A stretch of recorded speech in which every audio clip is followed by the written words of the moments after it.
Carlton finished 9th with a percentage higher than Collingwood, who finished 4th and played in a prelim. Who finishes higher next year, do you think, between Carlton and Collingwood? Collingwood, I think, is a really interesting case. People will say they overachieved last year. They had a new coach come in.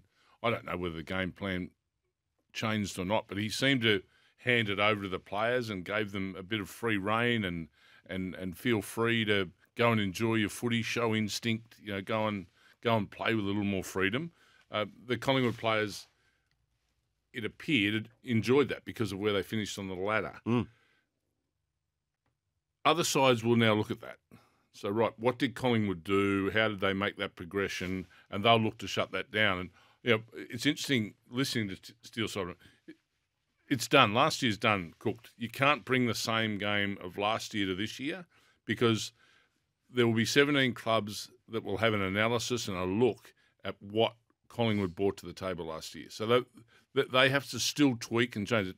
Just because they are running further and maybe are stronger doesn't mean that they will improve this year. There's got to be a game plan tweak because that will be dissected by every club to say, right, what was it that brought that positivity last year? Let's shut it down. The question I have for Collingwood is the fact they won 11 games by 11 points or less. Now, does that speak to a stroke of fortune that can't possibly be repeated, or the masters of the clutch game and that reputation and that ability will only be enhanced after another 12 months under Craig McRae? So those results were outrageous. I mean, there was a period there from round 16 to 21 where they won 6 games by 7 points or less, week after week after week. Can they maintain the rage with that, or will it only be the platform for bigger things to come? That's the question. What we're going to find out. Because Carlton and their coaching staff will look at Collingwood differently to what they did last year because they made this unbelievable leap up the ladder that no one expected. And I think everyone was waiting for them to go back to, in inverted commas, the old Collingwood. They didn't. It was fantastic what they did. Absolutely brilliant.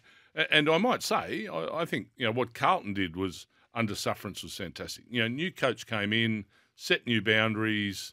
They responded to it. Yes, injuries, a number of things, collaborated against them as the year went on. Okay, you put all those things together and you talk about percentages. You're obviously kicking enough goals and winning, but they've also got to improve and make sure they stay on the park and those sorts of things. So no one can bring last year's game to the table and think they're going to go better than what they did last year. There's still got to be tweaks made, and that's for any sport. Doesn't matter. It's not just footy. Fogg says Pies will get a tougher draw. Teams will plan for them. Big pressure on Carlton, though, to deliver next year. They've got both Coleman medalists, the Brownlow medalist as well, young superstar in Sam Walsh. They've added, with Blake Acres on a wing, the position they've desperately been crying out for. So there'll be big pressure on them to not only, I wouldn't have thought, elevate themselves into that top 8, but really vault into the top half of that top 8 as well.